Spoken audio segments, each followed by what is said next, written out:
Buenas tardes. Me llamo Felix. Yo soy 13 años. Vengo aquí desde Alemania. But I will continue in English because my English is much better than my Spanish.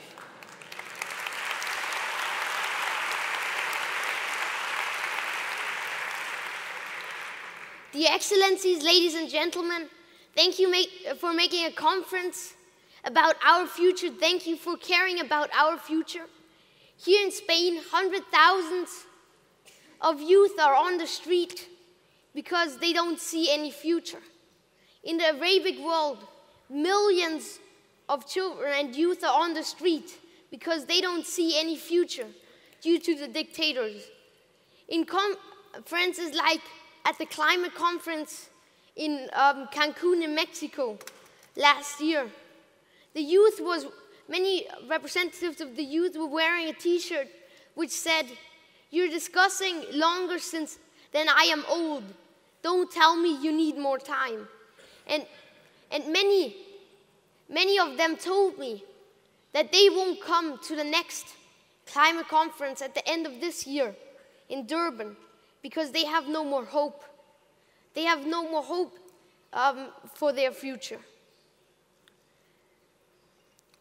And since I was a small boy, I met thousands of children. I met thousands of children at different conferences worldwide.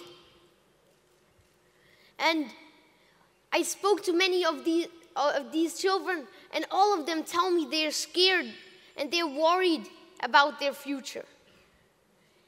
A friend from the US once told me, the adults always say, we children are the future. But if there is no future, what is left for us? We children understand that the adults know the problems which we have.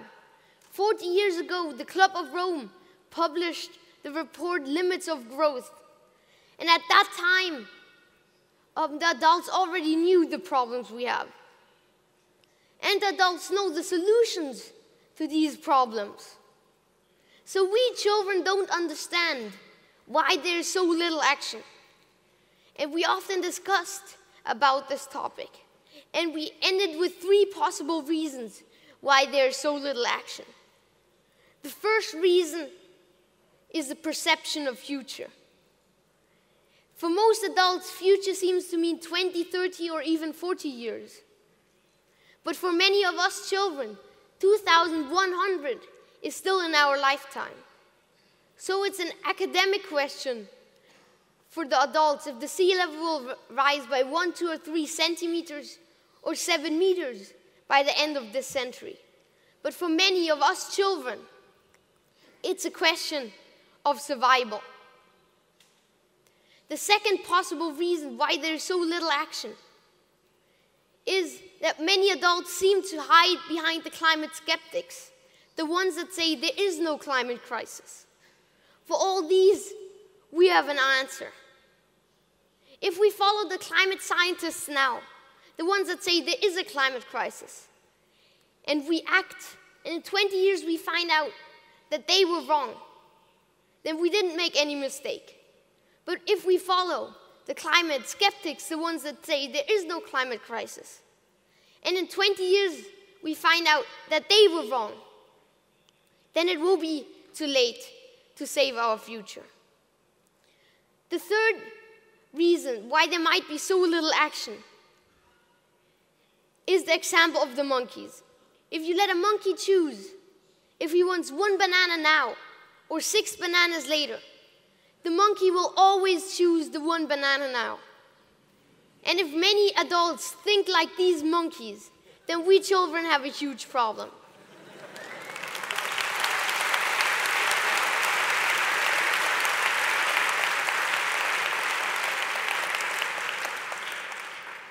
We children understood that we have to take our future in our own hands. And to do this, we children asked ourselves, what would we do if we were the heads of governments of this world? And we ended with a 3-point plan how we would save our future.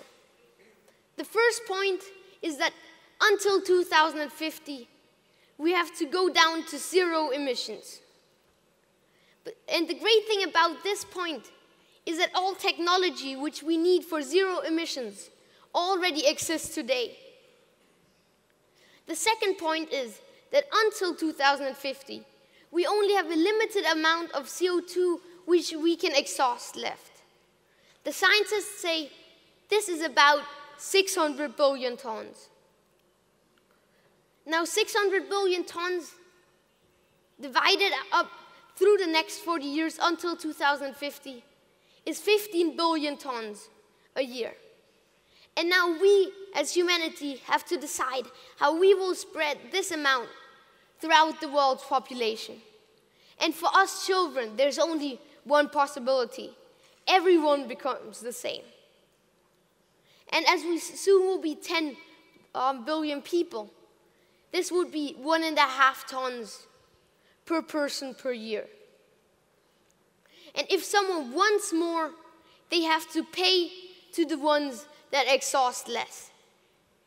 And the third point is that we have to plant trees. We have to plant 1 trillion trees. That's a number with 13 digits. If we plant 1 trillion trees, these trees will absorb 10 billion tons of CO2 every year. So in addition to the 15 billion tons which we have per year, we will have another 10 billion tons.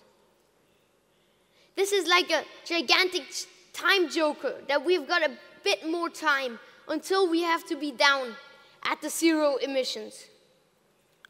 Now, 1 trillion trees sounds like a huge amount, but we have enough space for these amount of trees without being in competition with farming, etc.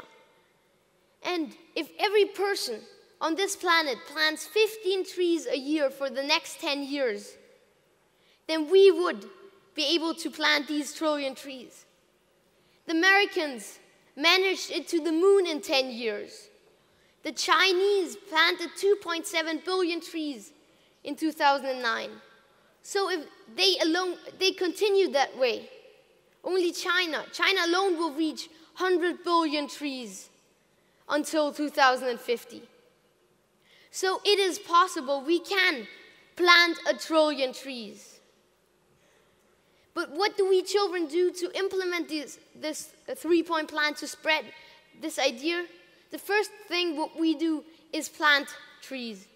We are already thousands of children worldwide participating in over 100 countries, planting as many trees as we can. We've already planted several million trees.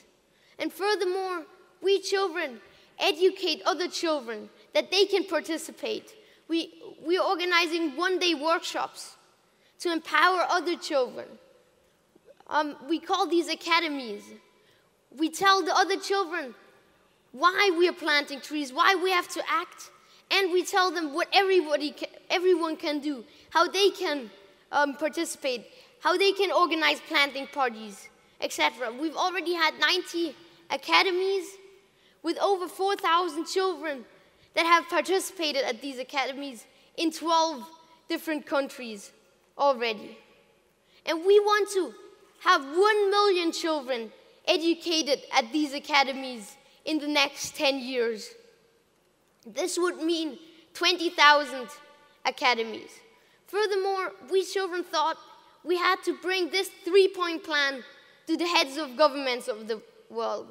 And 1 year ago, we sent a letter with a 3-point plan to all heads of governments, asking them how they are planning to save our future. And we expected at least half of them to answer.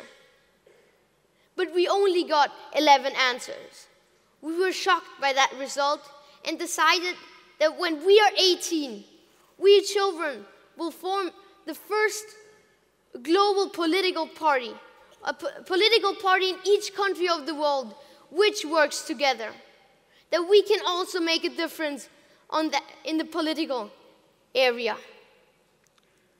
And then, yeah, by the way, we children just finished our global democratic structure for our project.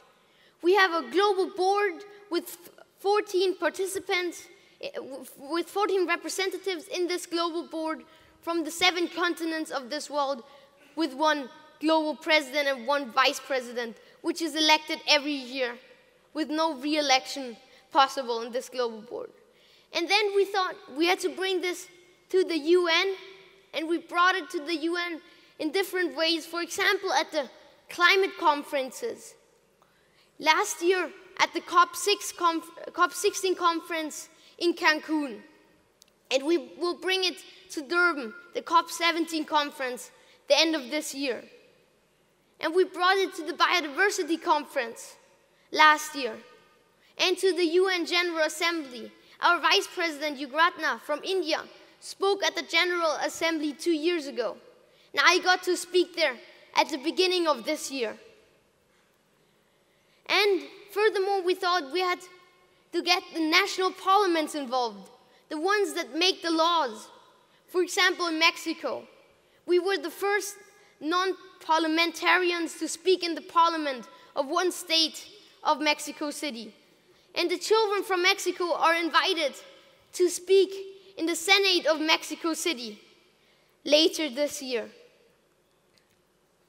And we're bringing this to as many areas as possible. We're making partnerships with companies to work together, and we're trying to make partnerships with complete business sectors, that one whole sector can support us in the fight for our future. For example, we're just trying to do this with the chocolate sector, with our favorite chocolate sector. So I want to thank the foundation for helping us organize our first academy here in Spain. At the end, in tomorrow, I think the academy is going to happen tomorrow, here with nearly 100 participants. And I want to tell you about this idea that here in Spain, we could start the biggest planting party planting activity Spain has ever had, with all the youth that are on the streets right now. If we all work together, then we can involve all of them to be part of a huge planting project all over Spain, because Spain really needs a lot of more trees. And to end, I want to show you our campaign, Stop Talking, Start Planting. To do that, I would need a volunteer. Who would like to come on stage to volunteer?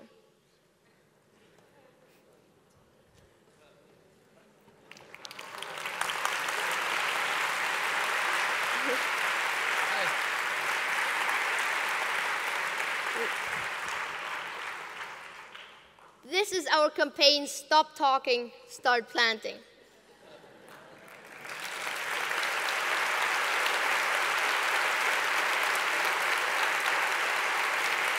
Fantastic. Thank you.